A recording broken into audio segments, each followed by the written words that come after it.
எழுதின சுவிசேஷம் 26வது அதிகாரம்.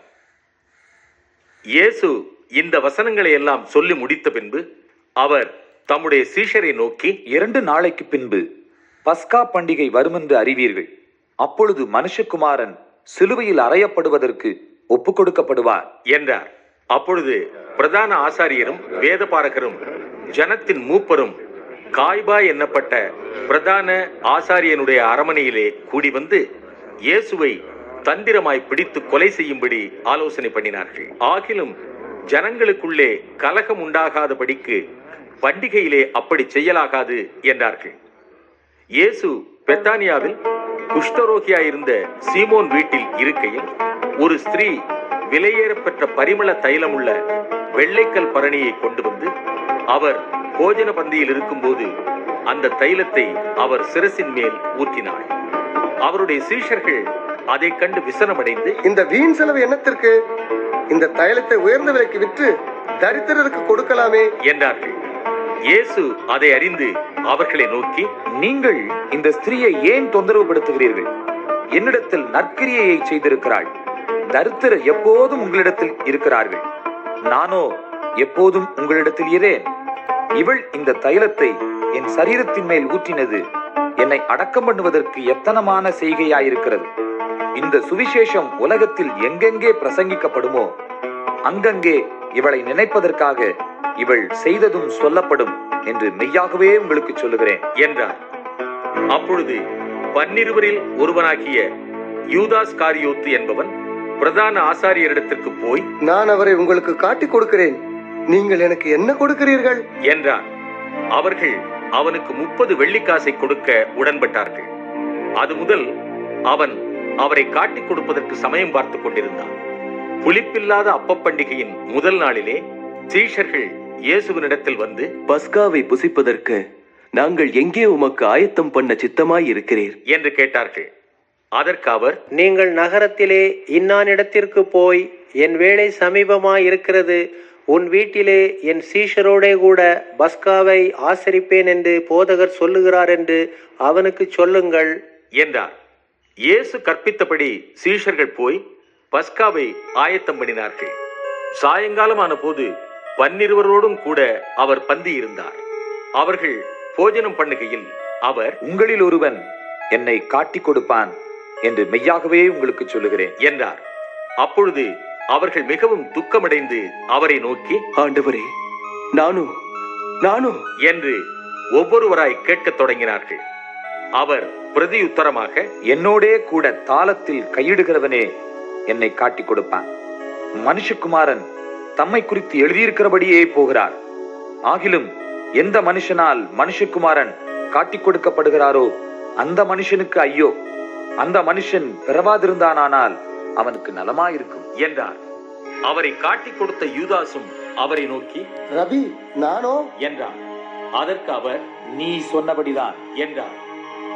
அவர்கள் போஜனம் பண்ணுகையில் இயேசு அப்பத்தை எடுத்து ஆசீர்வதித்து அதை பிட்டு சீஷர்களுக்கு கொடுத்து, நீங்கள் வாங்கி புசியுங்கள், இது என்னுடைய சரீரமாயிருக்கிறது என்றார். பின்பு பாத்திரத்தையும் எடுத்து ஸ்தோத்திரம் பண்ணி அவர்களுக்கு கொடுத்து, நீங்கள் எல்லாரும் இதிலே பானம் பண்ணுங்கள், இது பாவ மன்னிப்பு உண்டாகும்படி அநேகருக்காக சிந்தப்படுகிற புது உடன்படிக்கைக்குரிய என்னுடைய இரத்தமாயிருக்கிறது. இது முதல் இந்த திராட்சைப்பழ ரசத்தை நவமானதாய் உங்களோட கூட என் பிதாவின் ராஜ்யத்திலே நான் பானம் பண்ணும் நாள் வரைக்கும் இதை பானம் பண்ணுவதில்லை என்று உங்களுக்கு சொல்லுகிறேன் என்றார். அவர்கள் ஸ்தோத்திர பாட்டை பாடின பின்பு ஒலிவ மலைக்கு புறப்பட்டு போனார்கள். அப்பொழுது இயேசு அவர்களை நோக்கி, மேய்ப்பனை வெட்டுவேன், மந்தையின் ஆடுகள் சிதறடிக்கப்படும் என்று எழுதியிருக்கிறபடி இந்த ராத்திரியிலே நீங்கள் எல்லாரும் என் நிமித்தம் இடரல் அடைவீர்கள். ஆகிலும் நான் உயிர்த்தெழுந்த பின்பு உங்களுக்கு முன்னே கலிலேயாவுக்கு போவேன் என்றார். பேதுரு அவருக்கு பிரதியுத்தரமாக, உமது நிமித்தம் எல்லாரும் இடரல் அடைந்தாலும் நான் ஒரு காலும் இடரல் அடையேன் என்றார். இயேசு அவனை நோக்கி, இந்த ராத்திரியிலே சேவல் கூவுகிறதற்கு முன்னே நீ என்னை 3 தரம் மறுதலிப்பாய் என்று மெய்யாகவே உனக்கு சொல்லுகிறேன் என்றார். அதற்கு பேதுரு, நான் உம்மோடே மரிக்க வேண்டியதாயிருந்தாலும் உம்மை மறுதலிக்க மாட்டேன் என்றான். சீஷர்கள் எல்லோரும் அப்படியே சொன்னார்கள். அப்பொழுது இயேசு அவர்களோடே கெத்செமனே என்னப்பட்ட இடத்திற்கு வந்து சீஷர்களை நோக்கி, நான் அங்கே போய் ஜெபம் பண்ணும் அளவும் நீங்கள் இங்கே உட்கார்ந்திருங்கள் என்று சொல்லி பேதுருவையும் செபதேயுவின் குமாரர் இருவரையும் கூட்டிக் கொண்டு போய் துக்கமடையவும் வியாகுலப்படவும் தொடங்கினார். அப்பொழுது அவர், என் ஆத்துமா மரணத்துக்கு ஏதுவான துக்கம் கொண்டிருக்கிறது, நீங்கள் இங்கே தங்கி என்னோடே கூட விழித்திருங்கள் என்று சொல்லி சற்று அப்புறம் போய் முகங்குப்புற விழுந்து, என் பிதாவே, இந்த பாத்திரம் என்னை விட்டு நீங்க கூடுமானால் நீங்கும்படி செய்யும். ஆகிலும் என் சித்தத்தின்படி அல்ல, உம்முடைய சித்தத்தின்படியே ஆக கடவுள் என்று ஜெபம் பண்ணினார். பின்பு அவர் சீஷர்களிடத்தில் வந்து அவர்கள் நித்திரை பண்ணுகிறதைக் கண்டு பேதுருவை நோக்கி, நீங்கள் 1 மணி நேரமாவது என்னோட கூட விழித்திருக்க கூடாதா? நீங்கள் சோதனைக்குட்படாதபடிக்கு விழித்திருந்து ஜெபம் பண்ணுங்கள். ஆவி உற்சாகம் உள்ளதுதான், மாம்சமோ பலவீனம் உள்ளது என்றார். அவர் மறுபடியும் 2ஆம் தரம் போய், என் பிதாவே, இந்த பாத்திரத்தில் நான் பானம் பண்ணினால் ஒழிய இது என்னை விட்டு நீங்க கூடாதாகில் உம்முடைய சித்தத்தின்படி ஆக கடவுள் என்று ஜெபம் பண்ணினார். அவர் திரும்ப வந்தபோது அவர்கள் மறுபடியும் நித்திரை பண்ணுகிறதை கண்டார். அவர்களுடைய கண்கள் மிகுந்த நித்திரை மயக்கம் அடைந்திருந்தது. அவர் மறுபடியும் அவர்களை விட்டு போய் 3ஆம் தரமும் அந்த வார்த்தைகளையே சொல்லி ஜெபம் பண்ணினார். பின்பு அவர் தம்முடைய சீஷர்களிடத்தில் வந்து, இனி நித்திரை பண்ணி இளைப்பாருங்கள். இதோ மனுஷகுமாரன் பாவிகளுடைய கைகளில் ஒப்பு கொடுக்கப்படுகிற வேளை வந்தது. என்னை காட்டிக் கொடுக்கிறவன் இதோ வந்து விட்டான், எழுந்திருங்கள், போவோம் என்றார். அவர் இப்படி பேசுகையில் 12 ஒருவனாகிய யூதாஸ் வந்தான்.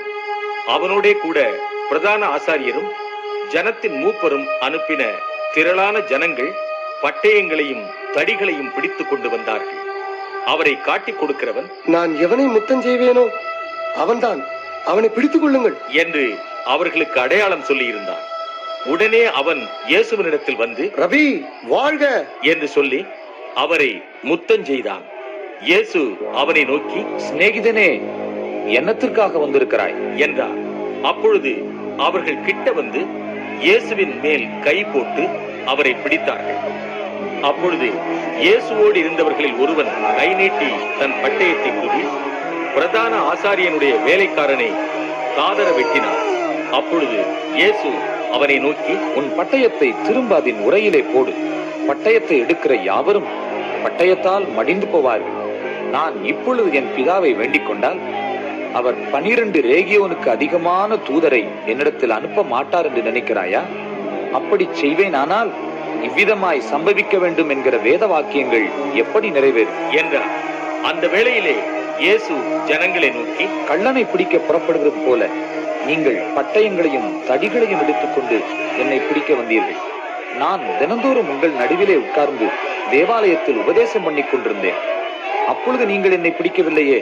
ஆகிலும் தீர்க்கதரிசிகள் எழுதியிருக்கிற வசனங்கள் நிறைவேறும்படி இவைகளெல்லாம் சம்பவிக்கிறது என்றார்.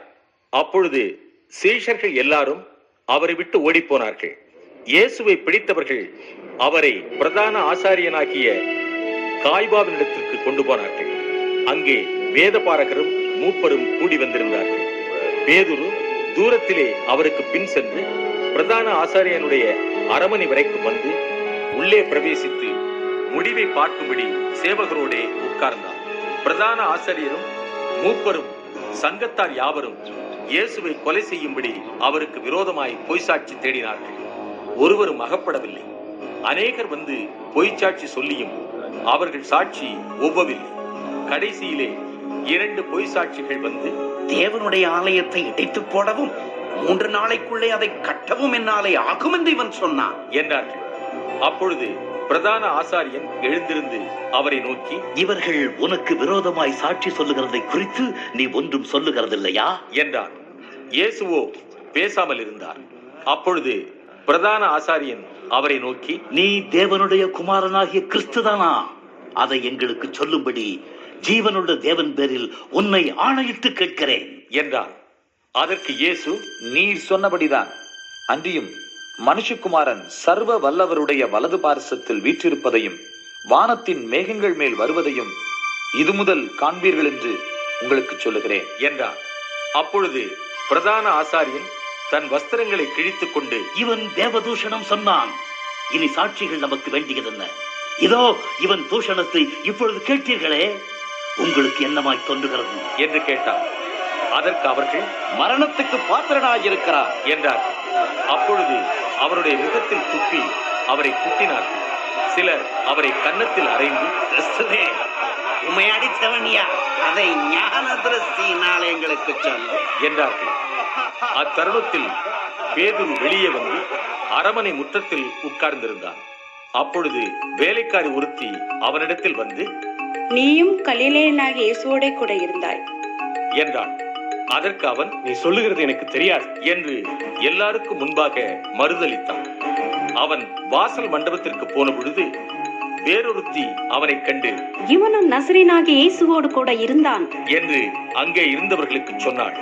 அவனோ, அந்த மனுஷனை நான் அறியேன் என்று ஆணையிட்டு மறுபடியும் மறுதலித்தான். சற்று நேரத்திற்கு பின்பு அங்கே நின்றவர்கள் பேதுருவினிடத்தில் வந்து, மெய்யாகவே நீயும் அவர்களில் ஒருவன், உன் பேச்சு உன்னை வெளிப்படுத்துகிறது என்றார்கள். அப்பொழுது அவன், அந்த மனுஷனை அறியேன் என்று சொல்லி சபிக்கவும் சத்தியம் பண்ணவும் தொடங்கினான். உடனே சேவல் கூவிற்று. அப்பொழுது பேதுரு, சேவல் கூவுகிறதற்கு முன்னே நீ என்னை 3 தரம் மறுதலிப்பாய் என்று இயேசு தன்னிடத்தில் சொன்ன வசனத்தை நினைத்துக் கொண்டு வெளியே போய் மனங்கசந்து அழுதான்.